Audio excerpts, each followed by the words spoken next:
വളരെ പീസ്ഫുള്ളായിട്ട് കാമായിട്ട് ഞാൻ അവരോട് സംസാരിക്കാൻ ശ്രമിച്ചത്. പക്ഷേ അവരിങ്ങനെ പ്രകോപിപ്പിച്ചുകൊണ്ടേയിരുന്നു ത്രൂ ഔട്ട്.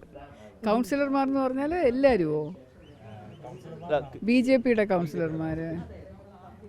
അതെ, ഞാൻ അതിന് എന്താ പ്രതികരിക്കുന്നത്? ശുദ്ധ അസംബന്ധം പറഞ്ഞാൽ ഞാൻ അസംബന്ധത്തിനൊക്കെ പ്രതികരിച്ചുകൊണ്ടിരിക്കുമോ? അല്ല, കെ മുരളീധരൻ പറഞ്ഞത് BJPയിലെ ചില കൗൺസിലർമാർ തന്നെ പറയുന്നു, പരസ്യമായി പറയുന്നു, അതായത് സ്ത്രീകൾക്കെതിരെ അവർ വോട്ട് ചെയ്യും, അവർ പ്രശാന്തിനെ വോട്ട് ചെയ്യുള്ളൂ എന്ന് പറഞ്ഞിരിക്കുന്നു. അത് നിഷേധിച്ചാൽ ആ കൗൺസിലർമാരുടെ പേര് പറയാമെന്നാണ് കെ മുരളീധരൻ പറയുന്നത്. എനിക്ക് ഈ ശുദ്ധ അസംബന്ധത്തിനൊന്നും ഞാൻ പ്രതികരിക്കുന്നില്ല. ശുദ്ധ അസംബന്ധം, അതേ ഉള്ളൂ എൻ്റെ പ്രതികരണം. ഒരു കാര്യം കൂടി പറഞ്ഞിരുന്നു, അതായത് ശ്രീലേഖയായി മണ്ഡലത്തിൽ കാണുന്നില്ല, പ്രചാരണം വളരെ കുറവാണ്, മണ്ഡലത്തിൽ പലയിടത്തും എത്തുന്നില്ല, പോസ്റ്ററുകൾ കുറവാണ്, ഒരു വീക്ക് കാൻഡിഡേറ്റ് ആണെന്നവരും കെ മുരളീധരൻ പറയുന്നുണ്ടായിരുന്നു. പറഞ്ഞോട്ടെന്നേ, നമ്മൾ ഓരോരുത്തരുടെ കാര്യങ്ങൾക്കൊക്കെ പ്രതികരിക്കാൻ പോകുന്നത് എന്തിനാണ്? ഞാൻ എൻ്റെ രീതിയിൽ ഞാൻ പ്രചാരണം നടത്തുന്നു, അത്രേ ഉള്ളൂ. പിന്നെ ഒരു കാര്യം കൂടി, താങ്കൾ ഇന്നലെ ഫേസ്ബുക്കിൽ വൈകിട്ട് ഒരു പോസ്റ്റ് ഇട്ടിരുന്നു.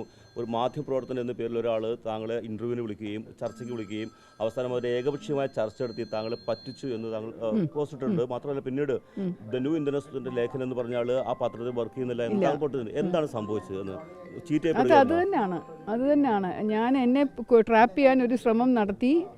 അത് ഞാനങ്ങ് പെട്ടുപോയി. ഒരു 1.5 മണിക്കൂർ അവരുടെ ട്രാപ്പിലായിപ്പോയി.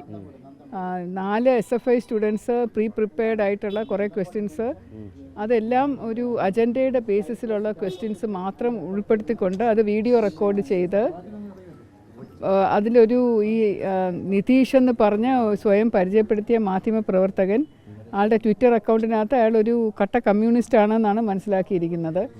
അയാൾ പറഞ്ഞിരിക്കുന്നത് കള്ളമായിരുന്നു. ന്യൂ ഇന്ത്യൻ എക്സ്പ്രസ് ലേഖകനല്ലായിരുന്നു. ആളും കൂടെ ചേർന്ന് നടത്തിയ ഒരു നാടകമായിരുന്നു. അതിൻ്റെ ഏറ്റവും സങ്കടകരമായിട്ടുള്ള കാര്യം എന്ന് പറഞ്ഞാൽ രാത്രി ആയതുകൊണ്ട് വേറെ ഇരിക്കാൻ സ്ഥലമില്ലാത്തതുകൊണ്ട് അവർ BJPയുടെ തന്നെ സംസ്ഥാന സ്റ്റേറ്റ് ഓഫീസ് മാരാർജി ഭവനിലാണ് ചോദിച്ച് സൗകര്യം ഉണ്ടാക്കിയെടുത്ത് അവിടെ വന്നിട്ടാണ് അവരിത് ചെയ്തത്.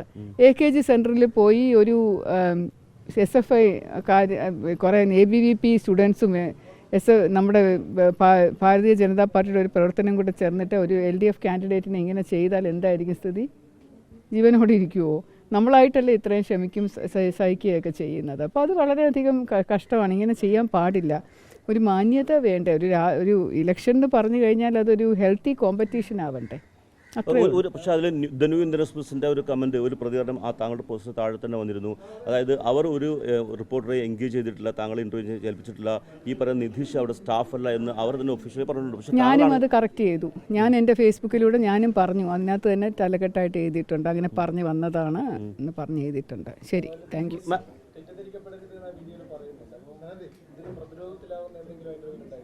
തീർച്ചയായിട്ടും ആകാൻ സാധ്യതയുള്ളത് കൊണ്ടാണ് ഞാനിത് പറഞ്ഞത്. ഇങ്ങനെ ഒരു എന്നെ പിടിച്ചിരുത്തി ഞാൻ ഈ കുട്ടികളല്ലേ എന്നുള്ളൊരു ധാരണയിലാണ്, ജെൻസി കുട്ടികൾ എന്ന് പറഞ്ഞ് വന്ന കുട്ടികളല്ലേ എന്നുള്ള ധാരണയിലാണ് ഞാനത് പല പ്രാവശ്യം നമുക്ക് നിർത്താൻ ഇറങ്ങിപ്പോവാം, മതി നിങ്ങൾ നിർത്തൂ എന്ന് പറഞ്ഞിട്ടും വളരെ എന്താണ് വളരെ പീസ്ഫുള്ളായിട്ട് കാമായിട്ട് ഞാൻ അവരോട് സംസാരിക്കാൻ ശ്രമിച്ചത്. പക്ഷേ അവരിങ്ങനെ പ്രകോപിപ്പിച്ചുകൊണ്ടേയിരുന്നു ത്രൂ ഔട്ട്. മേഡം, ഒരു കാര്യം, രാഷ്ട്രീയമല്ല, ഇപ്പോൾ നല്ല ഭയങ്കര ചൂടാണ്, രാവിലെ മുതൽ വൈകുന്നേരം വരെ പ്രചാരണം നടത്തേണ്ട അവസ്ഥയുണ്ട്.